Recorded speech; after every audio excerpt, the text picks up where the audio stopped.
PGT की तैयारी करने वाले मेरे सभी प्रिय साथियों को मेरा प्यार भरा नमस्कार। और आज की वीडियो में हम लोग डिस्कस करेंगे अल्फ्रेड लॉर्ड टेनिसन की एक फेमस पोएम जिसका नाम है the princess a medley.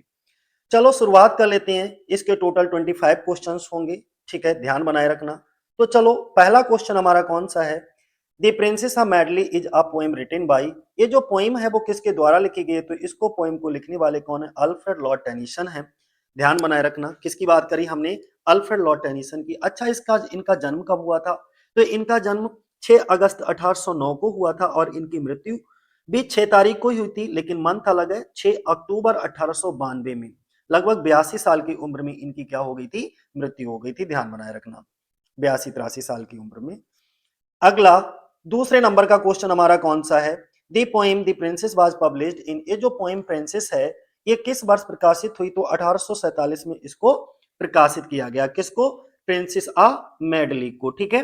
Blank वर्ष में इसको लिखा गया है, नरेटिव पोएम है, 1847 में इसको पब्लिश कराया गया और इसमें बात किसकी की गई है, intellectual equality of man and women की बात की गई है। चलो अगला क्या कहा गया है, तीसरे नंबर का क्वेश्चन देखो, बोला गया है the princess a medley is written in, ये कौन से ब्लैंक वर्ष में इसको लिखा गया है, ध्यान बनाए रखना।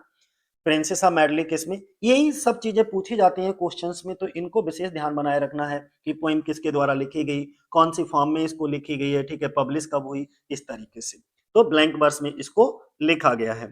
चौथा क्वेश्चन हमारा क्या है, main purpose of the poem is to advocate, यानी कि कविता का मुख्य उद्देश्य क्या है, तो इसमें हमने क्या बताया, intellectual equality of man and women की बात की गई है, ठीक है। यानी कि महिलाओं और पुरुषों को इंटेलेक्चुअल इक्वलिटी के बारे में इस पूरी कविता में बोला गया है। इसके बाद हम बात करेंगे प्रिंसेस आइडा किसका त्याग करती हैं, किसको रिजेक्ट कर देती हैं, तो दी वर्ल्ड ऑफ मैन को रिजेक्ट कर देती हैं, सी ऑप्शन हो जाएगा हमारा।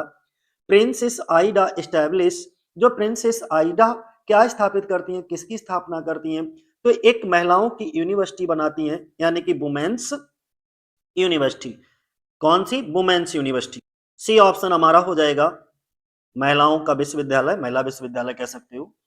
अगला 7वें नंबर का क्वेश्चन देखो क्या है, इसमें बोला गया है in the women's university entry is forbidden to, बोला यह गया है जो वुमेन्स यूनिवर्सिटी बनाई गई थी, जो महिला विश्वविद्यालय बनाया गया था, उसमें किसका प्रवेश जो है वो निषिद्ध था, मतलब किसके किसको प्रवेश नहीं दिया जाना था, यानी कि किसकी एंट्री पर रोक थी, वो एंट्री नहीं कर सकता था, नो एंट्री थी इस वुमेन्स यूनिवर्सिटी में, तो पुरुषों की नो एंट्री थी।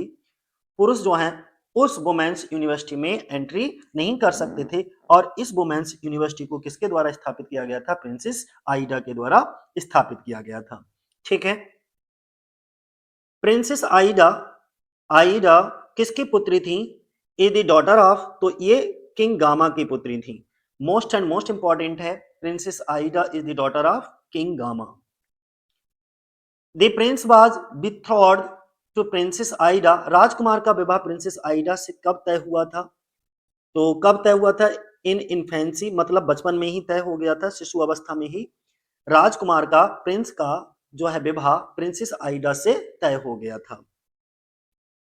10 नंबर का क्वेश्चन देखो कौन सा है, 10 नंबर पे बोला गया the prince enters the university disguised as, जो प्रिंस होते हैं जिनकी एंगेजमेंट या जिनका विवाह तय हुआ था शिशु अवस्था में ही, उन्हीं की बात कर रहे हैं। जो प्रिंस होते हैं वो एंटर्स करते हैं, एंटर्स का मतलब प्रवेश करते हैं यूनिवर्सिटी में, डिस्गाइज का मतलब होता है भेष बदल करके।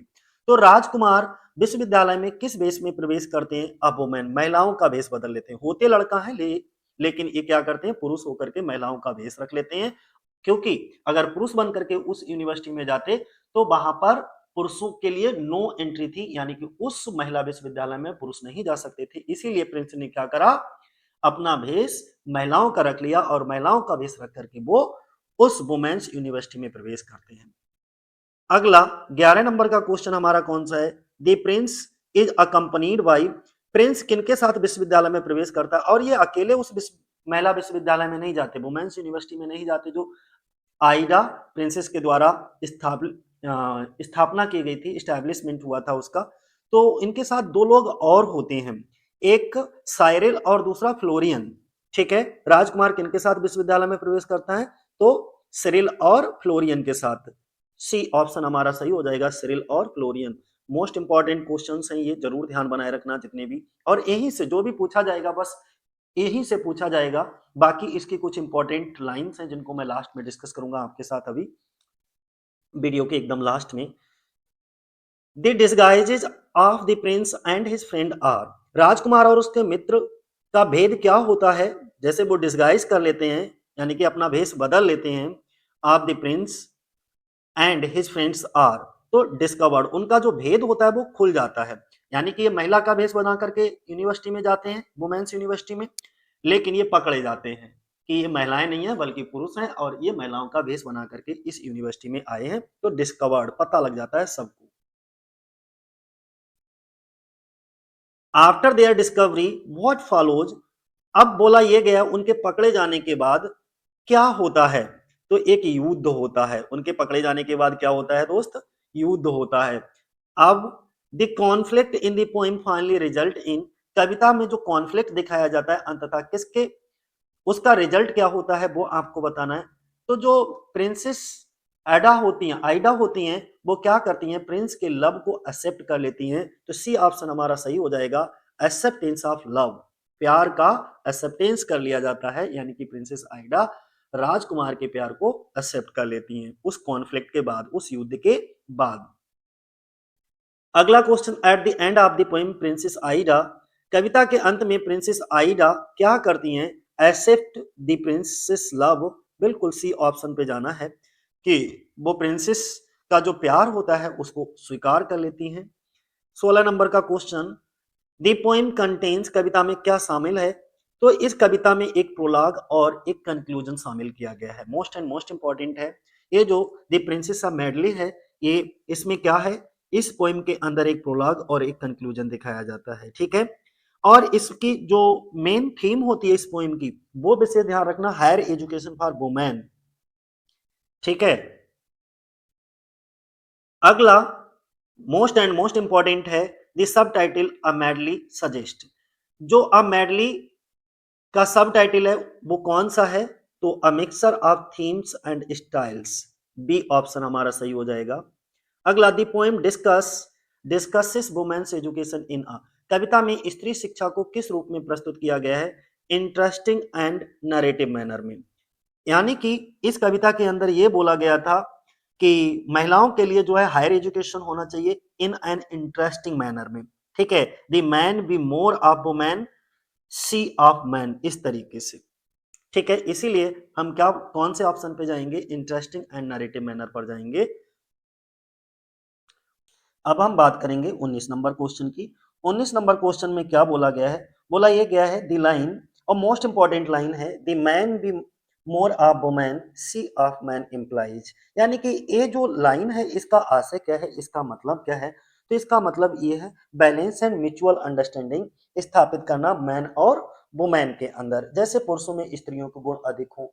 अब स्त्रियों के अंदर कौन कौन से गुण होते हैं, जैसे स्त्रियों में तुमने देखा होगा कोमलता दिखाई जाती है, संवेदनशीलता होती है, उनके अंदर करुणा होती है, तो कभी हमको ये समझाना चाह रहा है पुरुषों के अंदर स्त्रियों के गुण अधिक हो, और जो स्त्रियां होती हैं स्त्रियों में पुरुषों के गुण, जैसे पुरुषों के अंदर साहस है, आत्मनिर्भरता है, बौद्धिक दृढ़ता है, ये दोनों में क्या हो, म्यूचुअल बैलेंस हो, म्यूचुअल अंडरस्टैंडिंग हो, ये सब चीजें दोनों के अंदर विकसित हो, अर्थात कवि का कहना है समाज में पुरुष और स्त्री की भूमिकाएं अलग अलग ना हो, बल्कि दोनों एक दूसरे के गुण अपनाकर संतुलन, समझ और समानता स्थापित करें, ये इस लाइन में कहना चाह रहा है। इसीलिए हमारा सी ऑप्शन क्या हो जाएगा, सही हो जाएगा, बैलेंस एंड म्यूचुअल अंडरस्टैंडिंग। एक तो बैलेंस होना चाहिए दोनों में, कोई ऊंच नीच की भावना नहीं होना चाहिए, मैन और वुमेन दोनों कैसे होना चाहिए, समान होना चाहिए, और उनके अंदर म्यूचुअल आपसी समझ होना चाहिए, एक दूसरे को नीचा दिखाने में ना होकर के बल्कि समानता स्थापित करने में जोर दिया जाना चाहिए।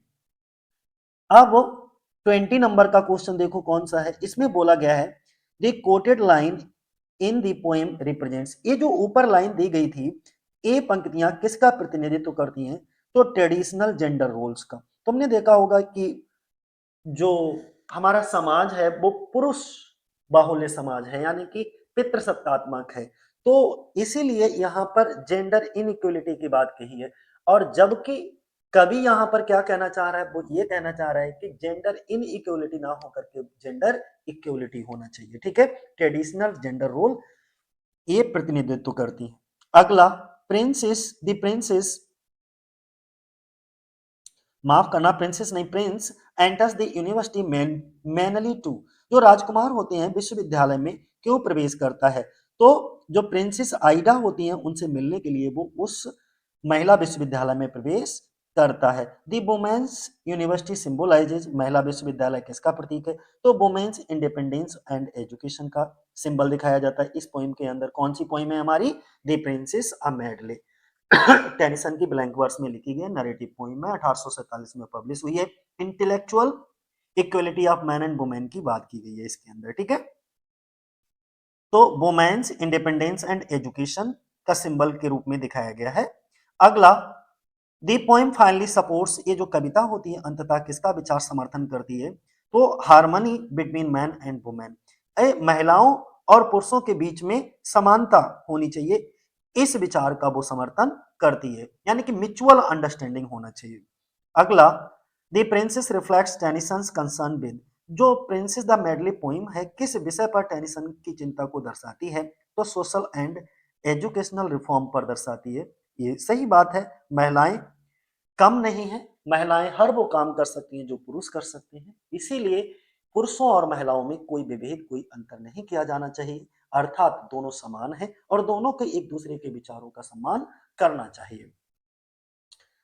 अगला, तो इस पोएम में टेनिसन के बहुत अच्छे विचार हैं महिलाओं के लिए।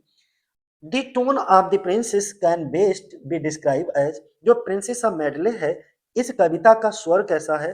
तो serious with harmo sorry serious with humorous and idealistic elements इसके अंदर पाए जाते हैं। तो सी ऑप्शन हमारा क्या हो जाएगा? सही हो जाएगा। ठीक है, आज के लिए इतना ही। ये 25 को, अच्छा इसको खत्म करने से पहले इसकी कुछ इंपॉर्टेंट लाइनें हैं 3-4, उनको मैं और डिस्कस कर दूं, ठीक है, तभी मैं फिनिश करता हूं उसको। ये इसकी कुछ मोस्ट इंपॉर्टेंट लाइंस हैं इस पोएम की, जिनको मैं डिस्कस कर देता हूं, और ये लाइंस हमारी पूछ ली जाती है, एग्जाम में पूछी भी गई हैं। Man for the field and women for the hearth, इसका मतलब ये हुआ जो पुरुष हैं वो मैदान यानी कि बाहरी कार्य क्षेत्र के लिए हैं, और जो महिलाएं हैं वो घर के अंदर चौका बर्तन झाड़ू पोछा इसके लिए हैं। ये ऐसा विचार इन लाइनों में है। दूसरा, man for the sword and the needle and for the needle she, पुरुष तलवारों के लिए हैं और महिलाएं कढ़ाई बुनाई इन सब के लिए यानी कि सुई के लिए हैं। इसके लिए तीसरी लाइन है हमारी, man with the heart and women with the heart. अब इसमें से इस लाइन में दोनों में मैन और वुमेन दोनों में समानता दिखाई गई है, यानी कि पुरुष भी दिल वाला होना चाहिए और महिला भी दिलवाली होनी चाहिए, ठीक है, दोनों के अंदर संवेदनाएं होनी चाहिए। अगला, नेक्स्ट क्या है हमारा, man to command and women to obey, पुरुष आदेश देने वाला और स्त्री आज्ञा मानने वाली, ठीक है, पुरुष हमेशा कमांड करेगा और महिलाएं उस कमांड को ओबे करेंगी, ऐसा बताया गया इस लाइन में।